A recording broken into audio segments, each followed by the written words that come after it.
მესროლა ისე რა ქვია. აი იმით. აი ლულა გაცხელდა. ხელს უკიდებ თბილია. იარაღი არის გასწორებული. ეხლა საომბრად შეიძლება ეს იარაღი თვითონ იმემა სამხედროებმა წუნი დასდეს, მაგრამ სანადირო და თვითონ სახმარად სახში რო ქონდეთ. ცუდი იარაღი არ არის. ავტომატზე გაცილებით უფრო ერგონომიკულია. მიზანშიც უფრო მაგრად ისვრის. და რაღაც ზედმეტი გამოწეულები და მიწეულ მოწეულები არ აქვს.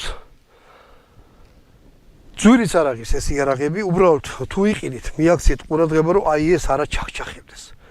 და ლულა არა ქონდეს მორღვეული რა, ამას რომ მოკიდეთ ხელს. იარაღი ესე გააკეთეთ, აი შეხედეთ, ხმა საერთოდ არ აქვს რა. თუ ეს ჩახჩახებს, ამის საქმე წასულია, ყიდვის დროს აუ ძალიან ბევრი ნაგავია შემოსული, დააკვირდით, დაშალეთ შიგნიდან და ყველა დეტალი გულდასმით ნახეთ. რომ არაფერი რაღაც უბედურობა არ აჭიდეს. კონდახში უკანა ესეთი ღიობი აქვს, სადაც იდება პენალს ეძახიან, რავი, საწმენდების ნაკრები, ქარხნულის აქვს დატყმული ზემოდან. თვითონ ცუდი თოფი არ არის.